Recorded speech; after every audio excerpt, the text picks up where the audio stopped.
warahmatullahi wabarakatuh. Halo sahabat Forsis RSSA, Alhamdulillahirabbil alamin wa bihi nasta'inu ala umuri dunya waddin wa ala alihi wa ashabihi ajma'in. Amma ba'du. Pertama-tama marilah kita panjatkan puji syukur kehadirat Allah Subhanahu wa taala yang mana atas ridho dan inayahnya kita bisa bertemu di acara podcast Ilmu Penyakit Dalam. Salawat dan salam tak lupa pula kita hanturkan kepada junjungan baginda Muhammad sallallahu alaihi wasallam yang mana beliau telah membawa kita dari dunia kegelapan ke dunia terang benderang pada saat sekarang ini. Baiklah hadirin wal hadirat sahabat Forsis RSSA, berapa menit yang akan datang kita akan banyak berbincang terkait pengalaman seorang dokter dalam menghadapi COVID-19 serta kita akan bicara tentang hikmah di balik pandemi COVID-19.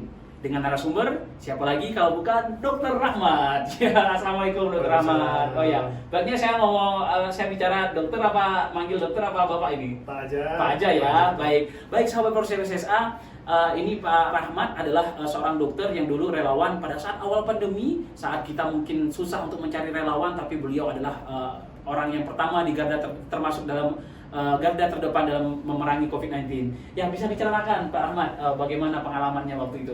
Ya, terima kasih Pak Tawari. Jadi waktu itu kan saya bekerja di salah satu rumah sakit instansi pemerintah di Kota Batu. Kemudian saya waktu itu mungkin kita masih jumawa ya Pak Tawari ya. Jumawa dalam artian menghadapi virus baru dari luar negeri masuk ke Indonesia.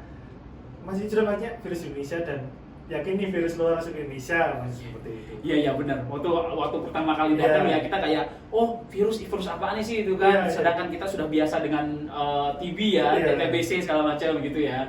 Nah mungkin ada kesulitan nggak waktu awal pertama itu Pak Rahmat yang dihadapin apa gitu? Karena ini kan sesuatu yang baru gitu Pak Rahmat ya. Iya betul. Untuk kendala tak lain dan tak bukan pada hari ya APD ya, masih ingat sekali di benak saya waktu itu, di benak kita semua bahkan bahwa APD itu masih salah satu hal yang langka untuk kita dapatkan di masa pandemi COVID-19 kemarin. Mulai dari hazmat, mulai dari masker, bahkan waktu itu masih ya sedikit atau tidak banyak orang yang memiliki masker N95 pada waktu itu. Oh iya, benar-benar. Jangankan N95 ya, maksudnya untuk masker bedah saja itu harganya melambung tinggi gitu kan, apalagi untuk kita. Ya sayangnya untuk kita pun maksudnya pandemi ini sudah sampai ke Indonesia tapi kita persiapannya sangat kurang sekali gitu kan. Kita ibaratnya mau naik motor tapi nggak ada helm buat alat pelindungan diri gitu kan. Nah itu mungkin ada pengalaman lain tentang susahnya untuk mencari APD ini gimana tuh Pak Ahmad waktu itu? Iya benar sekali Pak Tuhari. Jadi waktu itu kita harus dipaksa menggunakan APD yang mungkin ukurannya tidak sesuai dengan kita, ada yang seperti itu, bahkan sempat menggunakan APD dari jas hujan yang harganya benar 5.000-an atau 10.000-an itu yang ya mungkin beberapa kali kita pakai sudah sobek, kita laku keras semuanya begitu ya waktu awal pandemi. Nah itu kan dengan seadanya tuh Pak, hazmat belum ada, mungkin boro-boro N95 segala macam, itu ada rasa takut nggak Pak? Maksudnya yang lain kok pada takut gitu kan, sedangkan Pak Ahmad wah saya terpanggil nih untuk menjadi orang yang di garda terdepan gitu kan. Ada rasa takut nggak sih Pak waktu itu? Ya, waktu itu Pak Tuhari kalau misalnya dibilang takut ya pasti takut ya, apalagi ketemu hal baru yang waktu itu kan penanganan juga masih dalam masa penelitian juga, kemudian APD juga masih langka juga waktu itu. Ya yang bisa kita lakukan untuk saat itu adalah ya kita berusaha mengobati semuanya, mengobati masyarakat tanpa pandang bulu di sini Pak Tuhari. Oh iya, tanpa pandang bulu nih. Nah maksudnya tanpa pandang bulu itu gimana tuh Pak? Ya gimana tuh, bisa diceritain gitu? Iya terima kasih. Jadi dalam kita menangani pasien, kami tenaga kesehatan dalam menangani pasien, kita menganggap bahwa pasien itu adalah keluarga kita sendiri, yang dimana kalau keluarga kita sakit kita harus memberikan pelayanan yang maksimal. Itu nomor satu. Yang kedua, apapun sakitnya, virus corona, mohon maaf, HIV, hepatitis dan lainnya, kita tetap harus menangani pasien semaksimal mungkin. Tetap harus menolong gitu harus menolong gitu kan, walaupun ini semenakut apapun tapi Pak Rahmat tetap terpanggil untuk menolong ya. Sebagaimana ya kata Allah dalam Al-Qur'an, a'udzubillahi minasyaitonirrajim, bismillahirrahmanirrahim, wa ta'awanu 'alal birri wat taqwa wa la ta'awanu 'alal ismi wal 'udwan. Dan bertolong-menolonglah kamu dalam kebaikan dan ketakwaan, dan janganlah kamu tolong-menolong dalam suatu kebajikan dan permusuhan. Seperti itu ya, Al-Maidah ayat 2. Nah, lanjut lagi nih Pak, gimana sih, maksudnya apakah ada pengalaman yang menarik, yang sangat menarik, mungkin itu kesedihan kah atau seperti apa, atau unik mungkin bisa diceritakan buat sahabat Forsis Iya, semuanya. kalau bahas COVID-19 ini banyak sekali hal-hal yang sedihnya ya. Banyak sedihnya daripada ininya ya. Iya benar. Saya masih ingat beberapa rekan seperjuangan waktu itu ada 2 teman yang harus gugur dalam pelayanan COVID-19 ini. Tidak hanya teman saya, mungkin dari keluarga para penonton ini yang menonton juga ada yang sudah dipanggil oleh Allah lebih dahulu. Semoga husnul khotimah ya untuk semuanya. Yang kedua mungkin yang masih saya ingat waktu itu ada salah satu keluarga dari Sidoarjo jauh-jauh ke Batu hanya untuk mencari rumah sakit, Pak. Mencari rumah sakit karena kita tahu Sidoarjo, Surabaya juga pasti zona merah, zona hitam, banyak sekali rumah sakit yang penuh.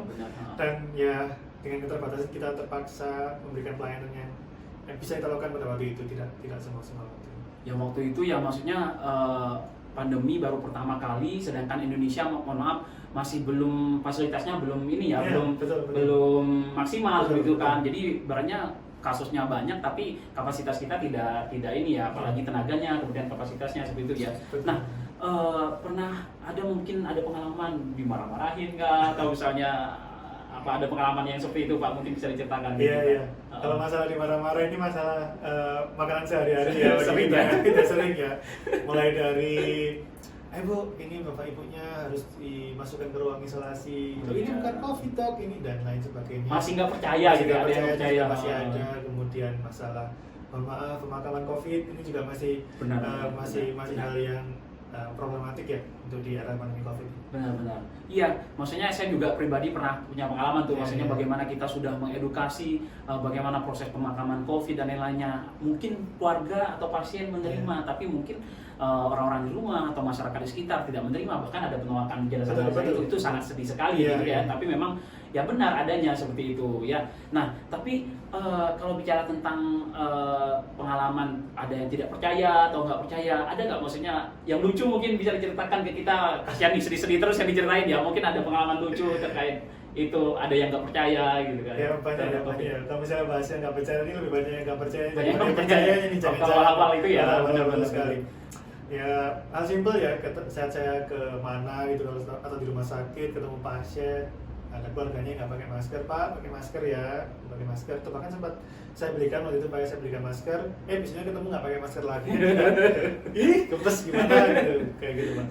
Tapi mungkin ya mohon maaf, maksudnya kita karena ini ada hal yang baru sekali lagi ya. Tapi kesini-sini alhamdulillah udah mulai ya, maksudnya udah mulai prokes ya seperti itu. Nah, sudah banyak sekali ya yang kita bicarakan pada siang hari ini. Mungkin bisa diceritakan Pak Ahmad, apa sih maksudnya hikmah dari kejadian pandemi ini gitu kan? Apa yang dari Pak Ahmad pribadi sendiri, atau mungkin bisa di-sharekan kepada sahabat Forsis semuanya, silakan Pak Ahmad. Oke, terima kasih Pak Tohari. Jadi ini kan persepsi saya sebagai tenaga kesehatan. Hikmah yang pertama ini yang bisa saya ambil, yang pertama saya mengucapkan terima kasih kepada masyarakat Indonesia yang masih peduli pada kami tenaga kesehatan, masih peduli kepada teman-temannya yang saat itu masih positif COVID. Saya ingat sekali, banyak sekali donasi bantuan APD, bantuan vitamin, benar. bantuan apapun yang bisa diberikan masyarakat kepada kami sangat mengapresiasi sekali bahwa rasa kemanusiaan di antara kita semua itu masih ada, masih tinggi. Dan terima kasih kepada seluruh masyarakat yang membantu. Kemudian yang kedua yang bisa saya rasakan saat ini adalah ikhlas Pak Tohari. Ikhlas dalam bekerja, ikhlas dalam menolong sesama, kesabaran mungkin juga ya. Betul. Kita harus sabar. Iya. Betul sekali dalam pelayanan COVID-19 di era COVID-19. Betul. Ya, terus mungkin ada yang seperti tadi, mohon maaf, ada yang kehilangan saudaranya atau apa ya. Itu rasa ikhlas ya, dalam kehilangan sanak saudara atau mungkin teman seperjuangan yang harus gugur lebih dahulu di era pandemi COVID-19. Ya, sekali lagi kita harus berdoa semoga beliau semua bisa diterima di sisi Allah. Amin ya rabbal alamin. Baik, terima kasih Pak Rahmat. Nah, sahabat Forsis RSSA, ada beberapa hikmah tadi yang bisa saya simpulkan dari obrolan saya dengan Pak Rahmat ini. Yang pertama, bahwa hikmah pandemi ini kita mengajarkan kita bahwa kita harus saling tolong menolong ya, dalam kebaikan, rasa kepedulian yang sangat tinggi ya, empati yang sangat tinggi. Bahkan mungkin masyarakat juga yang sedang isolasi mandiri banyak ya, saya mendengar cerita itu kayak ngasih makanan ya, membantu untuk dalam hal isolasi mandiri, itu luar biasa sekali ya untuk masyarakat Indonesia. Kemudian yang kedua, bagaimana kita harus ikhlas dan sabar ya, asobru al musibah ya, bersabar saat kita mendapatkan musibah, karena pandemi ini ya kita kan mungkin adalah musibah dan cobaan ya bagi kita, dan mungkin kita akan bisa naik kelas, mungkin diuji oleh Allah seperti ini, nanti akan diuji lagi lebih meningkat lagi. Kemudian yang terakhir adalah bagaimana kita bersyukur ya, bersyukur sebagaimana kata Allah Subhanahu wa taala. Allah berfirman dalam surah Ibrahim ayat 7, A'udzubillahi minasyaitonirrajim. Bismillahirrahmanirrahim. La in syakartum la azidannakum wa la in kafartum inna adzabi lasyadid. Kata Allah, apabila hambaku bersyukur atas nikmat yang telah aku berikan, maka aku akan menambahkan nikmatku. Tapi apabila kufur, kata Allah, maka ingatlah adabku sangatlah pedih. Ya, demikian mungkin obrolan kita podcast Ilmu Penyakit Dalam pada hari ini. Semoga bermanfaat untuk sahabat proses RSA dimanapun Anda berada. Demikian yang dapat kami sampaikan. Lebih dan kurang kami mohon maaf. Billahi taufiq wal hidayah, waridho wal hidayah. Wassalamualaikum warahmatullahi wabarakatuh. Salam sehat semuanya. Terima kasih, Pak.